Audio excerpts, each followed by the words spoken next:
अस्सलाम वालेकुम। वालेकुम सलाम। जी बहन जी, क्या लेंगी आप? हमारे पास हर किस्म का सामान दस्तयाब है। भाई साहब, मैं कुछ खरीदने नहीं बल्कि ये डिनर सेट बेचने आई हूँ। क्या आप इसे खरीदेंगे?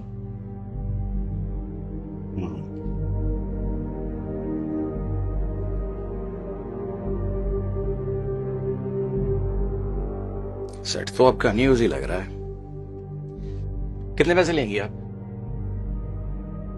भाई साहब, मैंने तो सारा बाजार घूम लिया, कोई भी मुझे इसका 8,000 से ज्यादा देने को तैयार ही नहीं है। जबकि ये मेरे शोहर बैरून मुल्क से लाए थे। क्या हुआ बहन जी? आप मुझे अपना भाई समझकर अपनी परेशानी बताएं। कुछ नहीं भाई साहब। देखिए बहन, अगर आप चाहें तो मुझे अपनी परेशानी बता सकती हैं। ऐसा क्या हुआ कि आपकी आंखों में आंसू आ गए? आप बैठे, रिलैक्स हो, बताएं मुझे।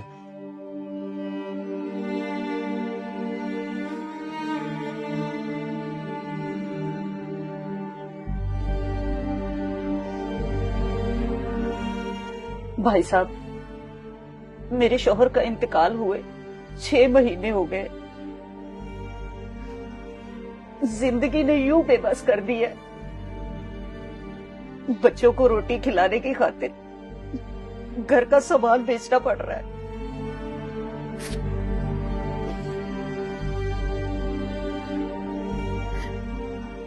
बच्चे रोजे रख रहे हैं और हमारे घर ना तो आटा है और ना कोई और खाने का राशन।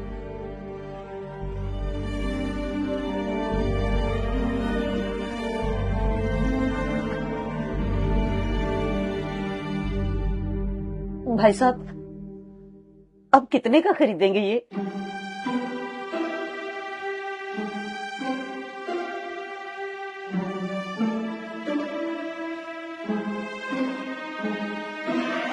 सेट तो आपका इम्पोर्टेड ही है।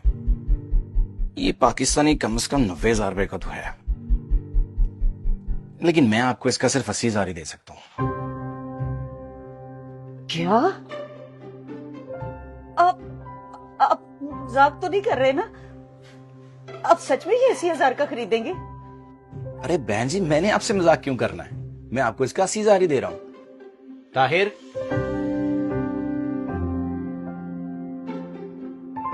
बाजी को बिठा के ऑफिस के दराज में 50,000 पड़ा है, वो दे दो और 30,000 का चेक बना दो। जी आ जाएं।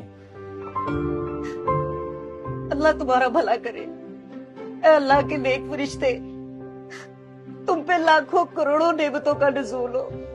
अल्लाह तुम्हारी हर नेक ख्वाहिश पूरी करे। खुश रहो, सदा खुश रहो।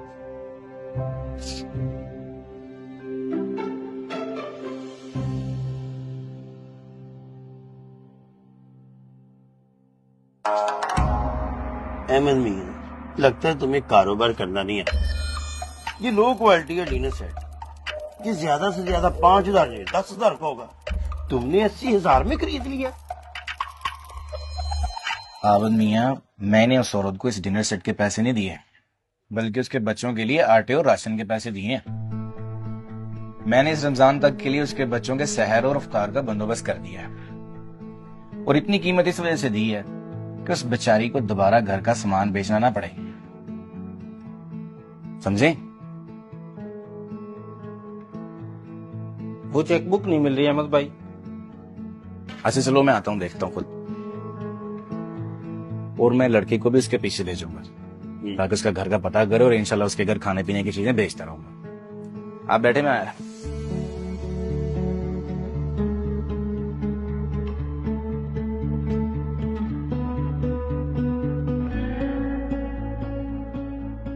मैं तो सोच रहा था अल्लाह को राजी करने के लिए सिर्फ तकाफ पे बैठना सजदों में रोना जरूरी है।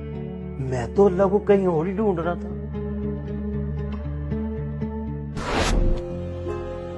लें जनाब, 17 लाख रुपए का चेक है। बाकी का हिसाब किताब अब रमजान के बाद करेंगे। ठीक है। वैसे अब साहब, मुझे एक बात की समझ नहीं आई।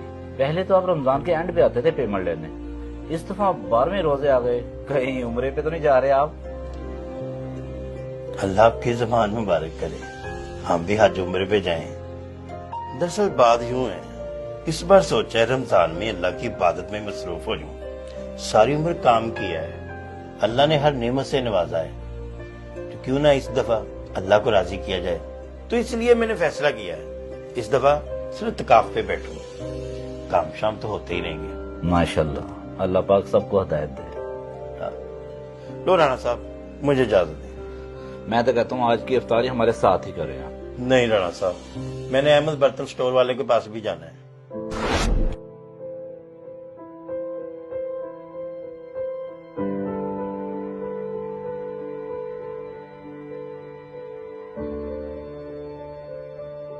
जनाब खैरियत है ना? किन सोचों में गुमसुम थे आप? अहमद भाई, तुमने मेरे दिल में इंसानियत की शमा जगा दी। आज न जाने पता नहीं क्यों तुम्हारे इस खूबसूरत अमल पे रश्क आ रहा है। आपने क्या खूबसूरत अमल किया है। माशाल्लाह, मुझे अल्लाह राजी करने का आसान तरीका बता दिया, मुझे इबादत की रोशनी दिखा दी। मैं तस्वीरपोश लोगों तक अब चीजें भेजूंगा ताकि उनका रमजान अच्छे तरीके से गुजर जाए। लो भाई, मैं चलता हूँ। इतनी भी क्या जल्दी है? हमारे साथ इफ्तार करके जाए। नहीं, अब से मेरी इफ्तारी सिर्फ सफेदपोश लोगों के साथ होगी। मैंने अल्लाह को राजी करना है भाई। ओके, अस्सलाम वालेकुम।